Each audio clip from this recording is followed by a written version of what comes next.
Hello, everyone. I'm Dr. Foojan Zeine, and welcome to the Inner Voice Show, part of the Evolving Mind series in the Togetherness Media. This is a show about what matters most in life, our minds, our thoughts, feelings, actions, relationships, and our fulfillment in this beautiful journey of life. Today, I will introduce the app ECT by Robert Moylan, the author of The Emotional Core Therapy. And then I will be speaking with a veteran holistic physician, Dr. Bradley Nelson, in one of the world's foremost experts on natural methods of achieving wellness. He has trained thousands of certified practitioners worldwide to help people overcome physical and emotional discomfort by releasing their emotional baggage. We will be talking about the best-selling book, The Emotion Code, which provides step-by-step instructions for working with your body and energy and healing. Before we go and talk to them, there's a couple of things. I will also talk about a research that talks about how you can read the emotion about your partner and the benefits and what are the costs if you don't. But I want to tell you what I've been thinking about and observing this past week. I've been observing the concept of getting closure with your past, with people who have hurt you, and with yourself as you had hurt others. What does closure mean? Well, getting complete, learning from the experience, grieving over the loss, taking responsibility for the part that you had in the event, acknowledging the part of the event that you had no control over, understanding and having compassion toward the part of you that had the need to hurt someone, including yourself. Understanding and having compassion toward the person who had hurt you, forgiving yourself, forgiving the other. And if the opportunity exists, to create the space of full expression from you and the other person. The commitment and the allowance to be complete and clear with everyone around you and with all the phases of life creates a sense of presence and freedom. Holding on to sorrow of the past, anger or revenge towards someone, blame, anger toward the self, puts a burden on you. If you're holding on to your anger, blame, unfinished business, unobtained love, revenge for feeling and treated unfairly, or other reasons, observe all of the negative consequences that you're ending and that you're enduring for holding on to those experiences. Observe the amount of energy that you're spending on holding on, being preoccupied and consumed with no longer relevant stories. If they are relevant to your day-to-day matters, then please handle it and get clear with all that it's needed to be cleared with. If what you need to get closure with has happened in the past, you can't change the past. So let's clear the present moment so that you have the freedom to utilize your energy on creating a life that you love and deserve. So choose freedom, choose love and compassion, and choose clarity for yourself. And we'll be right back with the latest research on reading emotions of your partner.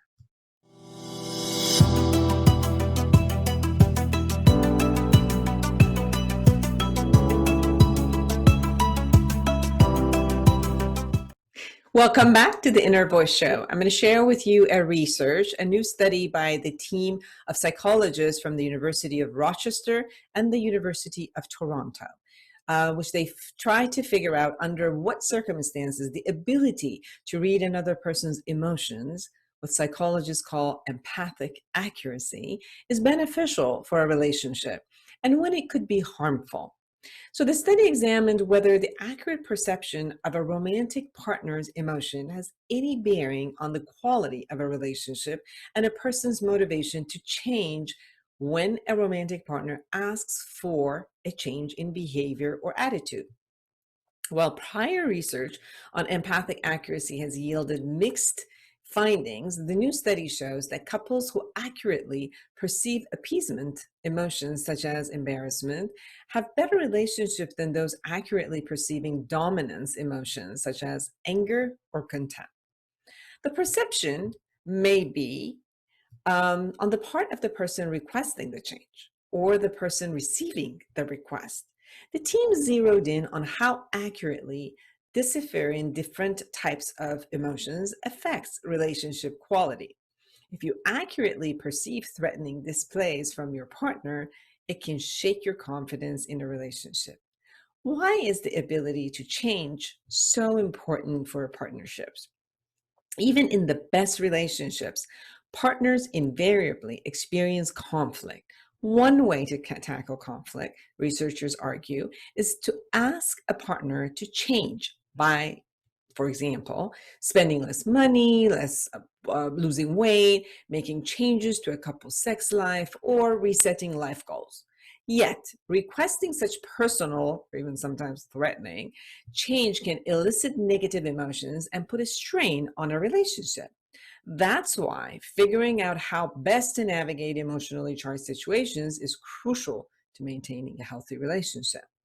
If you are appeasing with your partner or feel embarrassed or bashful, and your partner accurately picks up on this, it can signal to your partner that you care about their feeling and recognize a change request might be hurtful. Or if your partner is angry or contemptuous, and what we call dominance emotions, that signals very different negative information that may hurt a partner if they accurately perceive it. The team discovered that the type of negative emotion detected matters if you read in your partner's expressions softer emotions such as sadness, shame, or embarrassment. You generally enjoy a strong relationship. One possible reason is that these so-called appeasement emotions are read as signals for concern for the partner's feelings. In contrast, and contrary to the researchers' original hypothesis, simply feeling anger or contempt, emotions that signal blame and defensiveness, rather than accurately reading those emotions in your partner, may be socially destructive for a relationship. The team found that if even just one partner felt angry or displayed contempt, the quality of the relationship tanked, regardless of whether the other person's ability to read emotion was spot on or completely missed the mark. They think reading emotions allows partners to coordinate what they do and say to each other, and perhaps that is helpful when appeasement emotions are read, but not when anger emotions are read. Anger seems to overpower any effective reading emotions, which is consistent with lots of research findings on how anger harms relationship.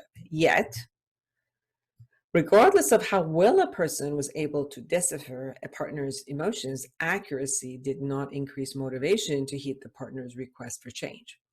So direct communication apparently is the key. For the study, the researchers asked 111 couples who had been dating for an average of 3 years to discuss in the lab setting an aspect that they wanted their partner to change, such as particular behaviors, personal characteristics, or how they controlled their temper. The research team then switched the roles of those making the request and those who were asked to change. Afterward, the participants rated their own emotions and perceptions of their partner's emotions, their relationship quality, and their motivation to heed those change requests. Expressing and perceiving emotions is, of course, important for making connections and deriving satisfaction in the relationship. But in order to really propel your partner to change, you may need to use more direct communication about exactly what kind of change you're hoping for. Research has shown that direct communication, whether positive or negative, is more likely to lead to change in the long run. That said, the emotional tone you take when you ask your partner for a change is also important, actually very important. It's not bad to feel a little bashful or embarrassed when raising these issues, because it signals you, the partner, that you care, and it's valuable for your partner to see that. You acknowledge that what you raise may hurt their feeling. It shows that you are invested, that you're committed to having this conversation and committed to not hurt them. And the extent to which this is noted by your partner may foster a more positive relationship. I actually think that the more that you come through as a caring person, I don't know about embarrassed, but more as a caring person, it creates a safety environment so that people will actually want to give you that change. But if you come from anger and contempt, you don't create safety, you create threat. And people usually become defensiveness and they don't want to give you what you want. So that's what my conclusion is based on that study. Don't go anywhere. We'll be right back.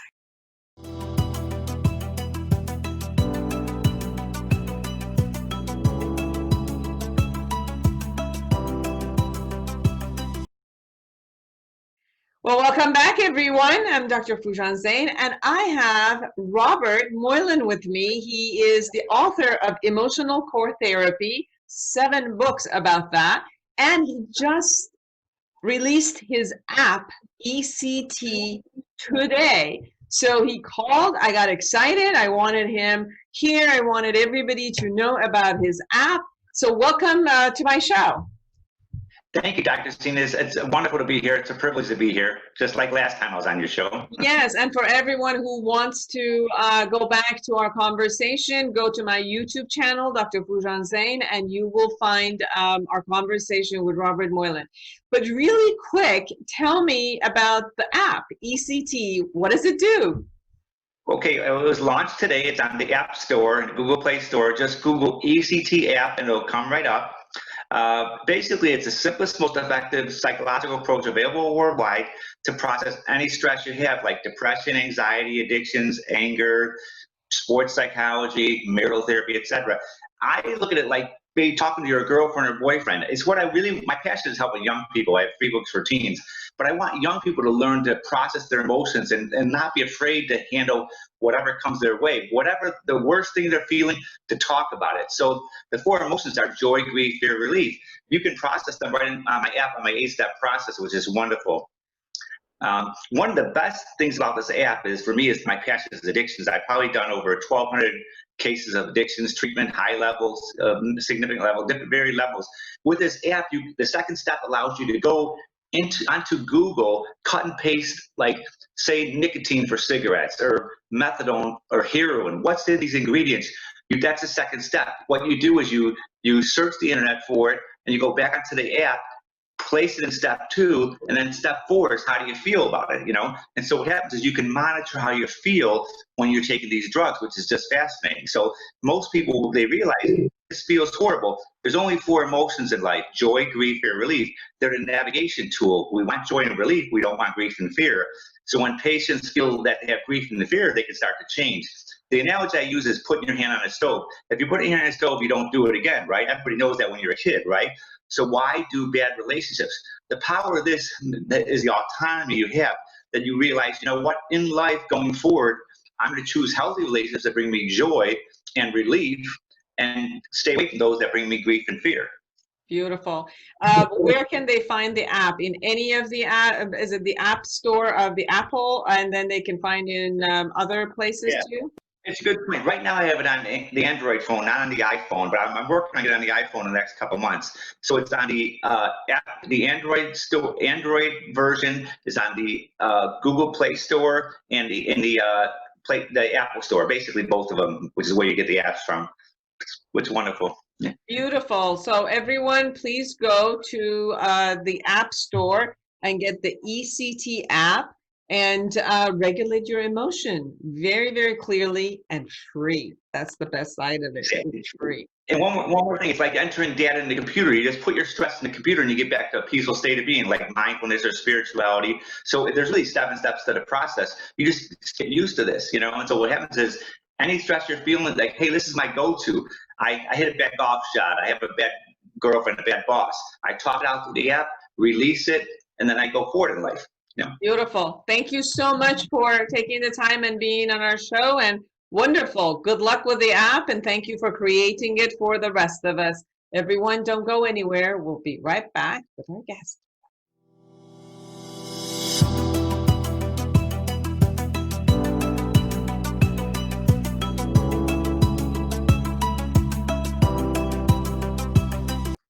Hello, I'm Dr. Foojan Zeine, and I'm a psychotherapist and a life coach.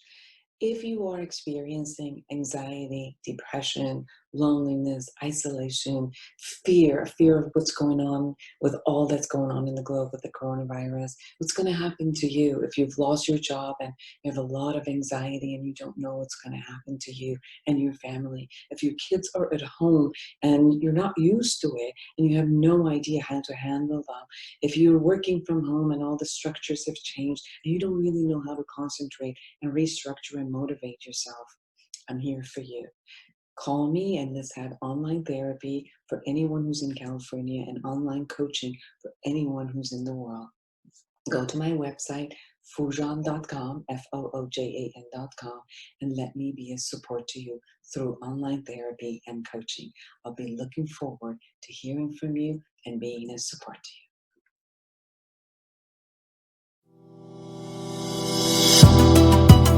Welcome back, everyone, to the Inner Voice Show. I'm Dr. Foojan Zeine, and I am excited to have Dr. Bradley Nelson with us. He is a holistic physician and is one of the world's foremost experts on natural method of achieving wellness. He has trained thousands of certified practitioners worldwide to help people overcome physical and emotional discomfort by releasing their emotional baggage. Don't we all need that? Yes. His best-selling book, The Emotion Code, provides step-by-step instructions for working with the body's energy healing. Welcome to the show, Dr. Nelson. Well, thank you for having me on. It's really great to be here. Absolutely. I love the book, and I have 100,000 questions from you. Okay. I looked at it, this book has a lot of value, not only about explaining, but also giving a lot of specific treatment tools and with pictures. So you don't even have to get confused because you actually see what the treatment is. So thank you. Thank you for putting all of that. Thank you for noticing. The book is a how-to book. It's supposed to teach you how to do this, how to release your own emotional baggage. So that's why it's simple and it has pictures and yeah. Dr. Nelson, when you talk about trapped emotion, and your book is called The Emotion Code, so you start with talking about trapped emotion. So let's share, based on your knowledge of how do emotions get trapped? What is it that you call trapped emotion? Well, you first of all have to understand what the body is. And sometimes we forget about this, but quantum physicists have been telling us for many, many years that the body itself is really just a very complex energy field. And they find that from the experiments they've done, they're telling us that the body is about 99.999999999% empty space, right? And so our bodies are just these energy fields. So when you're feeling an intense emotion, like you're really feeling angry or resentful or depressed, or you're really deep in grief, what happens is on a quantum level, that emotion that you're feeling is a vibrational frequency. It's a vibrational energy. And sometimes when you're really feeling that emotion very powerfully, all the quantum particles in your body can be vibrating now a little bit at that frequency. Sometimes that energy is too much to take. And so when that emotion is too big, or you can't deal with it and you swallow that emotion, or you bury it somehow, the energy of that emotion becomes trapped in the body. And we call it a trapped emotion. It's literally a ball of energy from about the size of a baseball to maybe the size of a softball. And what these energies do is they inhabit our physical bodies then, our energy bodies, and they distort the normal energy field that is what our body really is. And so when you distort the energy field that is what our body is really made of, you're ultimately distorting and interfering with the physical tissues and their expression of life themselves. And so when we come along and we remove that emotional energy, then suddenly that distorting force is no longer there, and that part of the body then is free to express its life in the fullest way. So what we find is that these emotional energies, these trapped emotions, are literally our emotional baggage, if you will, that we talk about sometimes. And they not only have these physical effects on us, but they also have mental and emotional effects, because what they do is they make it easier for a person to feel those emotions more readily and more easily. To give you an example of this, go ahead. Yeah, I have more questions now. So when you talk about emotions being a form of energy and it becomes dense and then kind of becomes like a ball of energy, are you also suggesting that, for example, thoughts are electrical waves and then emotions are like electrical magnetic? Is that what you're sharing with us? What is it? What type of energy is it that it consumes itself in that? Because obviously, from a psychologist's perspective, emotions and thought process come together somehow. So in every emotion, there's a thought process that lays in with all the thoughts of the emotions are happening. Right. But they have a different kind of an energy, like a thought process and an emotional base. They have a different type of it. So when you say that it's an energy, can you share with us what type of an energy is it? Sure. Well, if you think about it, everything is ultimately made of energy. I mean, if you look at your hand looks pretty solid, but if you were to put it under an electron microscope at about 1,000,000 power magnification, you might find an individual atom in there.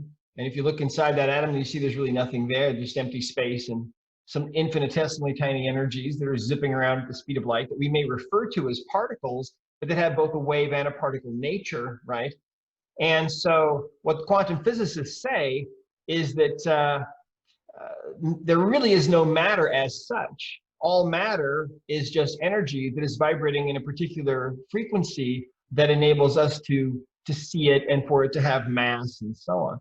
So if you think about, for example, thought, we know that thought can actually perform work by itself, and they proved that in those studies in Japan. So there's more going on than what we think of, and you have to step outside of the normal models and go to the quantum physics model entirely to be able to understand the emotion code and how it works. Because normally we don't think of thought, we don't think of emotion as being energy so much, but in reality, everything is frequency, everything is energy. And so for example, when you have a thought, well, what is that really? We talk about that being electrochemical process and so on, but there's a whole other side of it, and that is the energetic side. And so this really goes back to Chinese medicine, going back thousands of years, when they cataloged all the different emotions and connected them up in the 5-element theory and so on. And so anyway, what we find is that these emotional energies are affecting us in huge ways. Let me give you an example. There was a man that came into me many years ago, thought he was, he was having really severe back pain. It was a 9 on a 0 to 10 scale. And I tested him and found that he had a trapped emotion that was contributing to this problem. And the emotion was anger.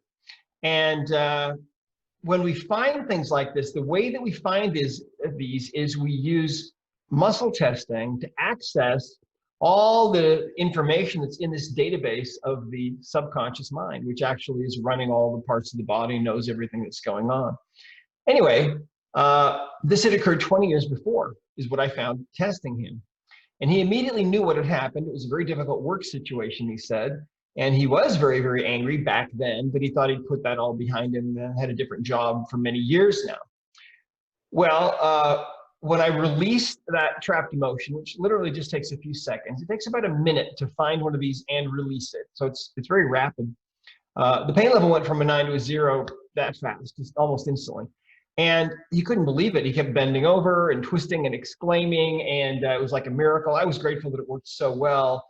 So what was happening there? Well, when he was feeling that intense emotion of anger, that vibrational frequency was overpowering in his body. And so that energy somehow became stuck or trapped in his body, I guess in his low back. That's where the symptom was arising. So when we removed that trapped emotion, that energy suddenly was gone, and that part of his body no longer was feeling pain. But here's the interesting thing, okay? A couple of days later, he came back in to see me, and he said, my back pain's still gone. I still can't quite believe it. But he said, when I came in here, I had another problem I didn't tell you about. He said, for as long as I can remember, I've basically been what you'd call a rageaholic. He said, I'm always yelling at my wife and my kids. I got to watch the road rage. I've been anger management several times. It hasn't really helped me. But he said, since you released that trapped emotion of anger for me, I don't feel it anymore. I feel kind of different. I feel like a different person. I just feel kind of relaxed and things don't set me off anymore. And he said, how did you do that? How does that work? And at the time I said, well, I really don't know. But here's what we believe, okay? When you have a trapped emotion, in this guy's case, think about this. He had this ball of anger from 20 years before. It was distorting the normal energy field that was making up his body. And so what was going on, you see, is that the chemical reactions in that area were being imbalanced. The muscles were imbalanced to some degree. The flow of energy in the meridian system was all out of balance. Eventually, 20 years later, he's in so much pain, he comes to see me, I release it, and the pain is gone. A couple of days later, he comes back in and he tells me all this, how he's a different person. Why did that make a change? Well, think about this. Here's what we believe.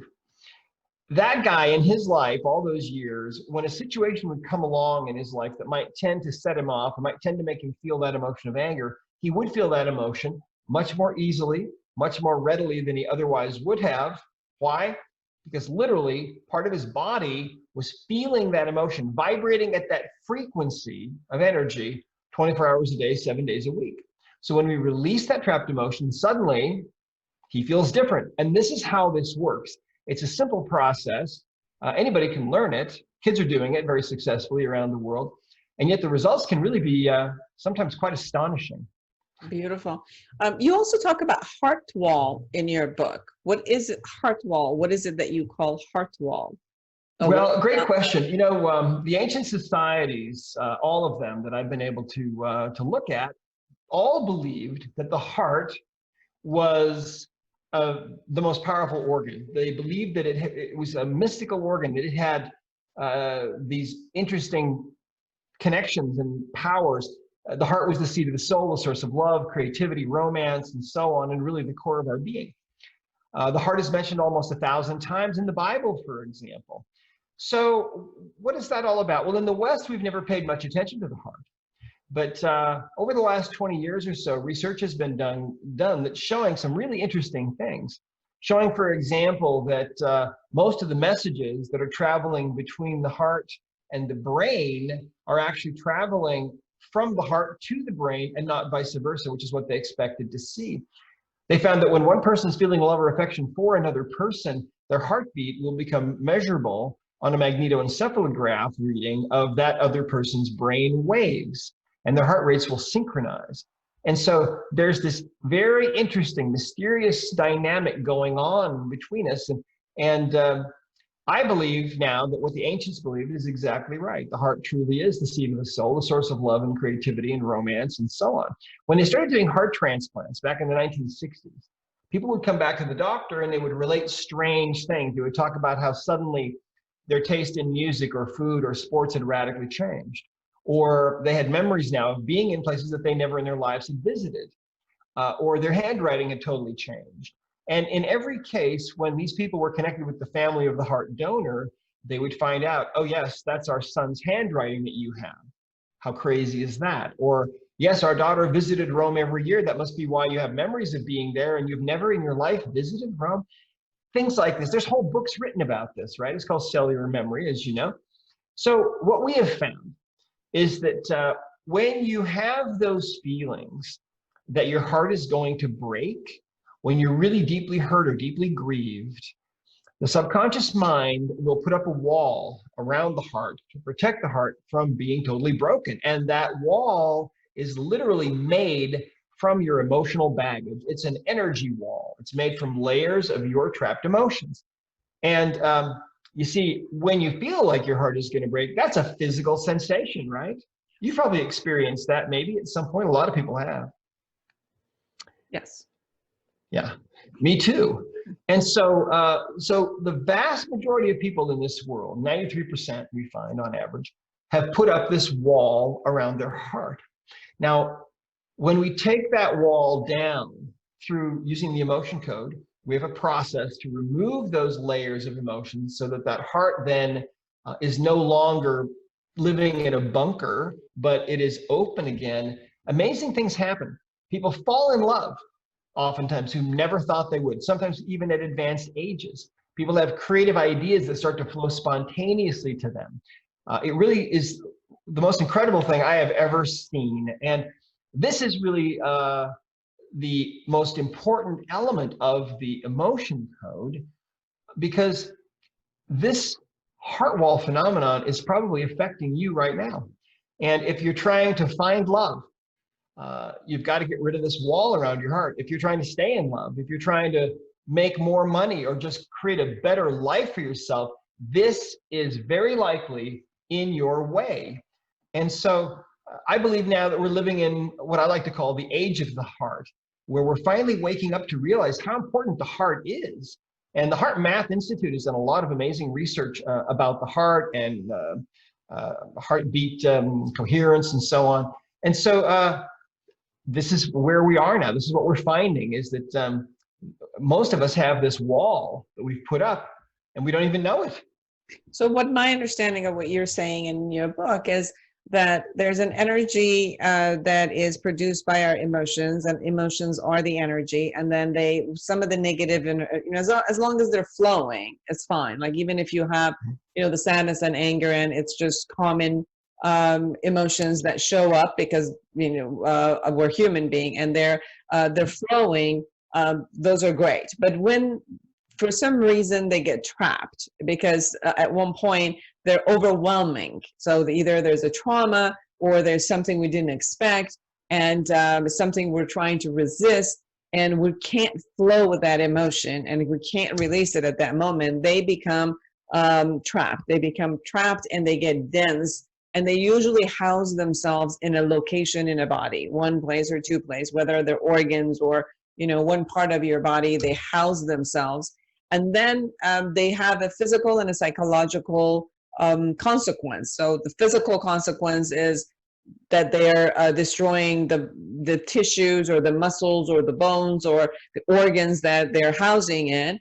And on a psychological level, they could have different types of psychological levels, such as when you said when one person was holding the anger, they were having rage all over with all relationships. Or if someone is holding their heart back, they're taking themselves away from beautiful, loving relationships. So, and you can imagine all the different ways that these emotions would block us from growth or sabotage us because of the fear that we're holding, among those. And then one aspect of it would be assessment. So as far as treating it, one aspect of it would be your assessment of what the emotion is and where it's trapped, and then it's releasing it. And there's also tools that you utilize for assessment and for what type of emotion it is, where it is, and then how to release it. Can you share it with us a little bit about each phase? Yeah, absolutely. Well, first of all, the only way to really find and identify a trapped emotion is to access the subconscious mind. Our conscious mind, of course, is where we live and spend all of our waking hours. When we go to sleep, the subconscious mind doesn't go to sleep. It's still functioning. And we believe that the subconscious mind is vastly underrated, that it is vastly intelligent, and that it remembers and records every moment of your life. Everything you've ever done, everything you've ever eaten or tasted or touched or smelled is all in there, recorded in the subconscious mind. And in addition to that, the subconscious mind has a list of all the things that need to be done to help you to function at your optimum. It has a list of all the trapped emotions that you have, and who's involved and when they occurred and so on. So to tap into the subconscious mind, we use a simple form of biofeedback that we call muscle testing. And we teach a number of different methods of muscle testing the body, but essentially, when we ask yes or no questions, the subconscious mind will respond through the body, so that the body will be slightly stronger when the answer is yes, that's coming from the subconscious mind. The body will be slightly weaker when the answer coming from the subconscious mind is no. And so muscle testing like this has been used for many, many years, since the 1960s, and it's used worldwide to get information from the body, to get information from the subconscious mind. So what we've done is we've just taken this ability to ask the subconscious mind questions and get answers, and we've formulated it in such a way that anybody can do it, and anyone can ask questions, and anyone can get those answers. The subconscious mind is very willing to answer the questions, and so we have a series of questions that we ask, and then we use muscle testing of various different forms. We teach you how to muscle test other people by pressing down on their outstretched arm, and their arm will stay strong if the answer is yes, and it will weaken if the answer is no. We also teach a number of different methods of self-testing. And so the body will be stronger or weaker depending on what the answer is. And so it's very rapid. Once you learn this, it's very easy, very fast to identify a trapped emotion. And then releasing the trapped emotion when you've identified everything that you need to identify. We have a chart, of course, of 60 emotions divided into 2 columns and 6 rows. And so you'll simply ask, like, for example, let's say that right now, if I were working with you, let's say that you maybe have a headache, or you maybe have something else going on, some emotional issue going on. I might ask, you have a trapped emotion we could release that's contributing to this issue, whatever it is. And then we would muscle test you, or I would muscle test on myself. And if we get a yes answer, then we go to the chart. And you can Google emotion code chart, and there's millions of them online. And then we simply ask, is this emotion in column A? If we get a yes, we know it's not in column B. We have 30 emotions left out of 60. Then we'll ask, is it in one of the odd rows? And the subconscious mind will very quickly that way guide us to the cell where we have 5 emotions listed in that cell. And then we'll just ask, well, is it this emotion? Is it pride or shame or shock or unworthy or worthless or whatever it might be? And the body will say no if the answer is no, and it'll say yes if the answer is yes. So that's how we're able to very rapidly identify what the emotion is. And we don't rely on our own knowledge of what's going on with this person. We don't rely on that person's subconscious mind either, because people have ideas about what their problem might be related to, but a lot of the time they have no idea. They don't remember. For example, I was at an event once, and there was a young woman that came up out of the audience at a certain point when I asked for a volunteer. And I tested her, asked if she had a trapped emotion. I got a yes answer from her subconscious mind. And the emotion we figured out was forlorn, which is feeling kind of desolate and sad and lonely all rolled into one. And it occurred when she was in the first year of her life. Well, I asked her if she had any idea what that was, and of course, she had no idea. Well, I happened to look out at the audience, and I had happened to meet this girl and her mother when they arrived at this event, and her mother was sitting out there, and she was as white as a ghost, and she had her hands like this. And I said, hey, do you have any idea what's going on? She said, she's very embarrassed, but she said that back then, she used to use cloth diapers. And one day, she accidentally pinned her daughter to her diaper, put the diaper pin through her skin, and didn't know about it until she changed her the next time. And she had never told her daughter about this. She was so embarrassed about it. So that was what had created this trapped emotion of forlorn. So here's this poor baby with this pin through her flesh, crying and trying to get help, and nobody's helping her. And she finally gets changed. Well, during that time, she was feeling so forlorn that emotional energy got stuck in her body. So we released that energy just really quickly, and then she went back and sat down. And I kind of forgot about this. About 10 days later, I get an email from this girl's mother. And she said, listen, my daughter didn't tell you, but she said she's had a problem with her hip and her knee. And it's been affecting the way she walks. And she's had this since she was about 9 years old. And it's been gradually getting worse over these years. And she said, we've taken her to a lot of people. Nobody's been able to fix this. But she said, since you released that trapped emotion of forlorn from her from age 1, it's gone. And I waited 10 days to make sure that this wasn't some kind of a fluke, but she said, it hasn't come back. And she said, not only that, she's feeling this new lightness of being she's never felt before. So she's telling everybody about this. So see, the subconscious mind is how we find these things, because only it really knows. Right. And then you also talk about, before I asked this, there was a question that came up for me as you were talking. And you said that you either test the muscle test of the person themselves, or you actually do it with your own body. So you can. Okay. Yes. So basically, we have different methods of doing it. The methods that I showed you with testing different ways using the hands and so on, or the outstretched arm. But also we have a method of testing where and anybody can do this one. It's really simple. You don't have to have any practice really. And what you do is you stand straight up straight with your arms down by your sides, close your eyes, and you can ask questions. And if you hold a question in your mind for very long, usually 5 to 10 seconds, the body will sway forward. If the answer to that question is true, if the question is if the thought you're holding is positive or congruent, okay, then the body will sway forward, kind of like a plant growing towards the light coming in from the window. If you are holding thoughts of negativity or incongruence or falsehood, the body will sway backward away from those thoughts. So that's essentially how that works. We actually refer to that as the sway test, and it works really, really well. Something that I found with myself is that I've done a lot of muscle tests and have done, others have done it with me. So if other people are doing it with my body, obviously my body responds. But when I've done it with myself, like, to do this and to do it with myself, I've noticed sometimes I question or I manipulate. So it's not just from my subconscious, but something is like I start observing, and with that observation, I start manipulating myself. I don't know if that has ever happened, or sometimes I think that I keep questioning what's happening versus just observing the body and trusting the body. I keep questioning it, and right there, I find that it's still, the response is not as clear as it could be. Right. Well, it does take a little bit of practice when you're first learning any of these testing techniques.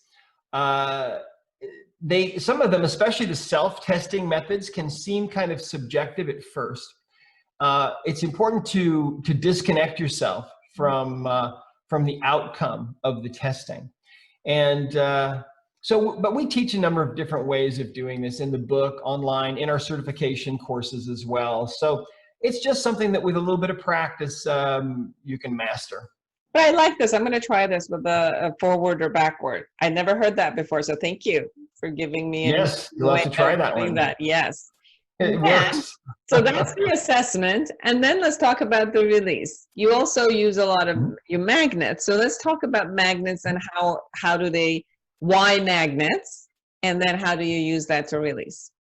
Well, when I was first developing all of this, I was using a particular kind of magnet that was made by a Japanese company. The company is called Niken. They make a lot of really wonderful magnets that are great for taking care of yourself and helping your body to function better and getting rid of discomfort and so on. So I was using those magnets, and I was having great success. And at the time, my belief was that I needed to use those magnets. But then as time went on, I realized that I'd never really looked at other kinds of magnets. And so I started testing other kinds of magnets. And I pretty quickly found that any kind of magnet works to do this. And any strength of magnet, any polarity of magnet. It's really more about your intention than anything else. In fact, your hand is also magnetic. And so if you don't have a magnet, you can just use your hand. And when we release a trapped emotion, what we do is we use a hand or a magnet, and we put energy into the governing meridian. Now, the governing meridian starts at the tailbone, goes straight up over the top of the head. What we do is for example, if I'm working on myself, I will just, to release a trapped emotion, I'll just pass my hand a few times over the top of my head, putting energy into the governing meridian. And so that's essentially how it works. And the analogy that most people find useful is if you take a credit card out of your wallet and there's a magnetic strip on that credit card. If you rub a magnet on that magnetic strip, well, you're going to need to call the credit card company and get a new credit card because that card isn't going to work anymore, right? And because you've just erased that data. And that's basically what we're doing here is we're just erasing that emotional charge. And so it's not like we're removing anybody's memories of anything. You still have all your memories, but the charge around what happened now has been changed. And that charge now is gone when we remove those trapped emotions. And so it's a fascinating thing, but I've had many, many cases where people have come back to me back when I was in practice, and they would say, I don't feel that anymore. That came up again in conversation last night, and it doesn't bother me now. How does that work? Well, that's essentially what's happening. We're removing that electrical or energetic charge about that person or that event or that trauma, whatever it was. And it's very simple, very fast. And yet the changes can be really dramatic. And in fact, let me share one more story with you. I was talking with a woman who told me this story that she got the Emotion Code book and the book on audio and started reading it and listening to it. And her son started reading it and listening to it as well. And he started practicing, she noticed, with his friends, and she didn't pay much attention. But a couple of weeks later, the phone rang, and it was a woman who identified herself as the mother of one of this woman's son's friends. And she said, listen, my son has had a severe phobia of water all of his life, and he's tried everything to fix it, and nothing has ever really worked. And she said, it's been very disruptive to his life and to our life as a family, but we figured he was just going to have this forever. But she said, I'm at the community pool right now, and my son is out playing in the water for the first time in his life with the other boys. She said, your son did this. How is this even possible? What in the world is he doing? And those two boys are only 11 years old, see? So when you remove trapped emotions, it can be very, very powerful and have a huge effect on how you are living your life and how life is working for you.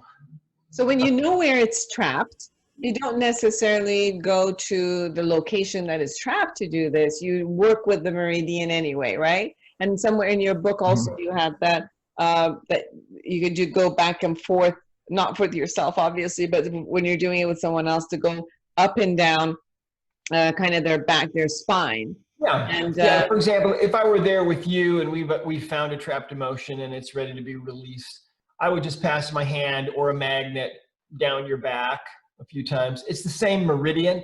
We have found that governing meridian, which goes from the tailbone up the back over to the inside of the upper lip, we found that hitting any stretch, any length of that meridian works the same to release that trapped emotion. And so, that's so wonderful. Yes, it's actually very quick. For everyone who are watching us or listening to us, please go to emotioncodegift.com. emotioncodegift.com. The book is thorough. It gives you many ways of doing the muscle testing. And as I said, with the pictures, shows you exactly what to do and how to do it with yourself and with others. I think it's an amazing book. It's interesting that what I heard from you is that first you have to do the assessment of where the emotion is, what the emotion is, the memory shows up about it, and then when that is defined, assessed and kind of like diagnosed, when that is defined, then the treatment is to take a magnet or your hand and go over the meridians, whether you do it for yourself on here or you do it for someone else. And that what it does is it opens up that type of a dense emotion and it allows it to release. And when it releases the psyche aspect of it and releases it from the body. Yeah. Let me clarify just a couple of things. It's not common for us to have to identify where the emotion is in the body. We usually don't know exactly where it is. Sometimes the body, on very rare occasions, might not let you release it until you identify exactly where it is. But that's really unusual. So usually we just identify what the emotion is, and then we'll ask, do we need to know more about this? And if the subconscious mind answers yes, it's really saying you need to discover more about this before I'm going to allow this energy to be released. And usually all we have to do in that case is identify the age that it occurred at. If we have to dig deeper than that, we might need to identify that maybe it wasn't your emotion, maybe it was someone else and you absorbed this emotional energy. That can happen. Usually that's about as far as you need to go. And so then you release the trapped emotion and you're done. And so most of the time, most people can find a trapped emotion and release it within about a minute, 2 at the outside. And that's one of the beautiful reasons why the emotion code is so easily incorporated into so many methodologies that so many people are using already all over the world. Can I ask you something else? Which just came up. I had also done, and many people who had maybe worked with Meridian, the tapping technique of going, tapping in here and here. And what I'm also wondering is if someone is overwhelmed, such as, at this point with the coronavirus, a lot of people are having extreme amount of emotions that are not trapped from childhood, but they're right here. They're extreme. They're about the anxiety of the future. Would the same types of what you said about acknowledging, finding, assessing, and then would this also, as they do that, would that release any of these types of overwhelming emotions that are getting produced constantly? Well, yeah, it certainly can't help, and it can't hurt. So if you're dealing with a lot of anxiety in the moment, for example, you can swipe over that governing meridian with an intention to release that anxiety, and that can certainly help. One of the things I need to mention, though, is that if you're dealing in this moment with a high level of anxiety, it's very likely that there is emotional baggage that you already had that is being activated during this time. And removing that old emotional baggage will also, instead of your glass spilling over, it will lower the level of that emotional intensity. Yes, exactly, in your body. So that's the important thing to realize. A lot of the time, our present intention, our present success, and how we're able to function in the world is inhibited by, or driven by, or disabled by our emotional baggage from our past. And one of the fascinating things that we have found is that sometimes it's not even our past. Sometimes the emotional energy that we have that's affecting us in big ways is not even from our own lifetime. It was actually passed to us at conception from mom or dad. So yes, we all have our own emotional baggage from high school and breakups and divorce and so on. But at conception, sometimes we receive emotional energy that actually might have come from 10 or 20 generations ago. Yes. And we find that we can remove that baggage as well. And when we release that, that can also change people's lives. And the only way you can find that kind of emotional baggage is through testing the subconscious mind. It's the only information source for that. Because otherwise, how would we know? No conscious way. Right. Thank you so much. Thank you so much for your time. For everyone, Dr. Bradley Nelson, and please go to emotioncodegift.com to get this wonderful book. And where can they find you? The same place, emotiongift.com? Our main website is at discoverhealing.com. Okay. So discoverhealing.com. My personal website and blog is at drbradleynelson.com, just Dr. Bradley, BradleyNelson.com. The site that you're mentioning, emotioncodegift.com. If you go there, you can download for free the first couple chapters of the book and check it out. And then, of course, the book's available on Audible, and it's available through Amazon, and of course, all the bookstores. Wonderful. Thank you again for being with us. And thank you for having me on. And for all of you who are watching and listening, create an amazing life for yourself and everyone around you. Bye.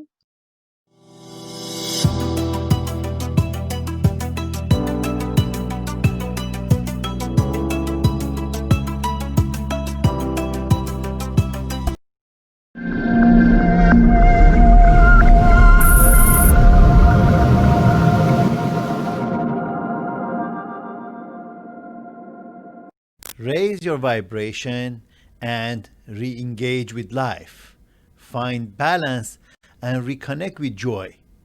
Your vehicle is balancing the wheel, and we're here to support you in becoming more happier, healthier, and successful. wheelofwellbeing.com or drsadiq.com. Do you have viruses or malware warnings? Have a problem with your computer and need help? 24 hours, 7 days. Computer Emergency Services.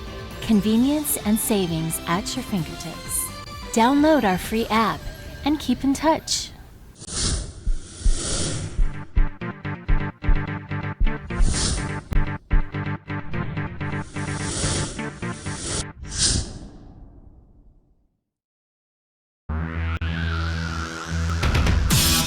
At Hello Hollywood, we bring you the best in entertainment, fashion, movies, hit music, gossip, and live from the red carpet reporting.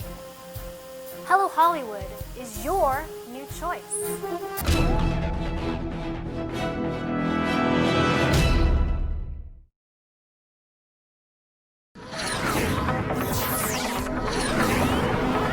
Hello Hollywood. Hollywood news, Hollywood gossip, upcoming movies, top 10 music, hot news from Hollywood. We have a special report from special events, red carpets, fashion, parties from the heart of Hollywood in Hello Hollywood. To sponsor this show or for advertising inquiries, call 310-738-7309. Hello Hollywood. Hello Hollywood Productions, 310-738-7309.